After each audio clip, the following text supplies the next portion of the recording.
For 1 week, the police of a southern Nanking City precinct had been looking for Thomas Wu. The charge, murder of at least 5 women and 2 men in the most horrible circumstances. Thomas Wu, the story was, had killed his victims and eaten their bodies. At the end of 1 week's fruitless searching, Father Michael Strong, the missionary parish priest of the district who had baptized Thomas Wu, sent word unexpectedly that he had found the wanted man in the barn-like Puchi. But the police captain did not understand the message Father Michael had sent. "I'm conducting an exorcism. Please give me some time." The main door of Puchi was ajar when the police chief arrived. A small knot of men and women stood watching. They could see Father Michael standing in the middle of the floor. Over in one corner there was another figure, a young, naked man, suddenly ravished by an unnatural look of great age, a long knife in his hand. On the shelves around the inner walls of the storehouse lay rows and rows of naked corpses in various stages of mutilation and putrefaction. "Hello, Thomas the Hermit, that is my musician's name, man of prayer, teacher of prayer, musician of prayer." "You!" The naked man was screaming as the police captain elbowed his way to the door. "You want to know my name?" The words "you" and "my" hit the captain like 2 clenched fists across the ears. He saw the priest visibly wilt and stagger backwards. But even so, it was the voice that made the captain wonder. He had known Thomas Wu. Never had he heard him speak with such a voice. "In the name of Jesus," Michael began weakly, "you are commanded. Get out of here! Get the hell out of here, you filthy old eunuch! You will release Thomas Wu, evil spirit, and—" "I'm taking him with me, pygmy," came the voice from Thomas Wu. "I'm taking him, and no power anywhere you hear can stop us. We are as strong as death, no one stronger, and he wants to come. You hear? He wants to." "Tell me your name." What you've heard is the beginning of the book by Malachi Martins, Hostage to the Devil.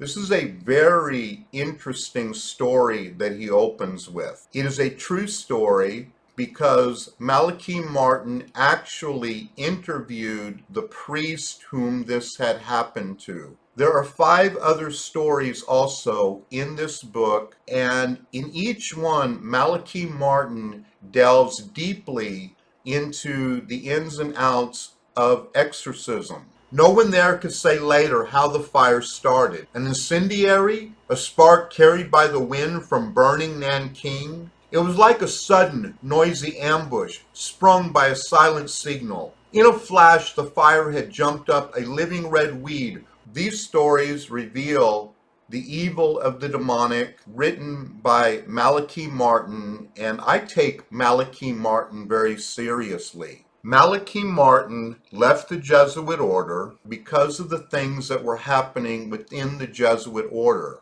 "Tell me your name." The priest was interrupted by a sudden roaring. The police captain was already inside, and he gripped Father Michael by the arm, pulling him outside. The voice of Wu pursued them over the noise. "It's all one, fool! We're all the same! Always! We're always!" Michael and the captain were outside by then and turned around to listen. "There's only one of us! One!" The rest of the sentence was drowned in a sudden outburst of flaming timbers. Now the glass rectangle of the single window was darkening over with smoke and grime. In a few minutes it would be impossible to see anything. Michael lurked over and peered in against the window. He could see Thomas's face, plastered for an instant, a fixed grinning agony. It was a horrible picture, a Bosch nightmare come alive. Wow, what a terrible and evil description of what the demonic really is. In the midst of this exorcism, which is frightening enough, a fire breaks out, probably from the bombing of Nanking. But the fire also seems to be instigated as something that the demon wants to have happen. And it is burning and melting up the corpses, the victims of Thomas Wu. And then on top of that, it begins to burn up Thomas Wu. The police chief drags the priest out of the burning building, but the demons continue to harass and manifest themselves and make noise. Through the hissing and crackling of the fire, Michael could hear Thomas laughing, but very dimly, almost lost to the ear. Between the flames, he could see the shells with their gray-white load of corpses. Some were melting, some were burning, eyes oozing out of sockets like broken eggs, hair burning in little tufts. First fingers and toes and noses and ears, then whole limbs and torsos, melting and blackening. And the smell, God, that smell. Next, we have a description of the distortion of the face. These demons start to go through the face of the burning Thomas Wu, distorting the face into many, many different faces. This is a phenomenon of the demonic, along with the voices and sounds, and there can also be distortion in the human body. In this particular case, the face gets distorted into many, many, many, many different faces. Then the fixity of Thomas's grin broke. His face seemed to be replaced by another face with a similar grin. At the top speed of a kaleidoscope, a long succession of faces came and went, one flickering after the other, all grinning, all with Cain's thumbprint on the chin, as Michael described the mark that haunted him for the rest of his life. Every pair of lips was rounded into the grinning shape of Thomas's last words, one. Faces and expressions Michael never had known. Some he imagined he knew. Some he knew he imagined. Some he had seen in history books, in paintings, in churches, in newspapers, in nightmares. Japanese, Chinese, Burmese, Korean, British, Slavic. Old, young, bearded, clean-shaven, black, white, yellow, male, female, faster, faster, all grinning with the same grin. More and more and more, Michael felt himself hurtling down an unending lane of faces. Decades and centuries and millennia ticking by him until the speed slowed finally, and the last grinning face appeared, wreathed in hate, its chin just one big thumbprint. Here is a statement about the mark of Cain. What is the mark of Cain? In the Bible, the story of Cain and Abel, Cain was the first murderer. And one of these sentences that God pronounced upon him was that he would receive a mark, the mark of Cain. So the elucidation to the first murderer. But later, the demon will actually say, this isn't about Cain. I'm the demon of death. Now the window was completely black. Michael could see nothing. Cain, he began to say weakly to himself. But a stab-like realization stopped the word in his throat, just as if someone had hissed into his inner ear. Wrong again, fool. Cain's father, I, the cosmic father of lies, and the cosmic lord of death, from the beginning of the beginning, I. Michael felt a sharp pain in his chest. A strong hand was around his heart, stifling its movement, and an unbearable weight lay on his chest, bending him over. He heard the blood thumping in his head, and then loud roaring wind. A dazzling flash of light burst across his eyes. He slumped to the ground. Strong hands plucked Michael away from the window, just in time. The storehouse was now an inferno. With a tearing crash, the roof caved in. The flames shot up triumphantly and licked the outside walls, burning and consuming ravenously. Get the old man away from here, screamed the captain through the smoke and the smell. They all drew back. Michael, slung over the shoulder of one man, was babbling and sobbing incoherently. The captain could barely make his words out. I failed. I must go back. Please, must go back. Not later, please. Sometimes exorcisms fail, and when they fail, there are bad things that happen. In the book of Acts in the Bible, just such a thing happened. There was a group that was doing these exorcisms by saying, "By the Jesus that Paul preaches," or "By Paul we exorcise you."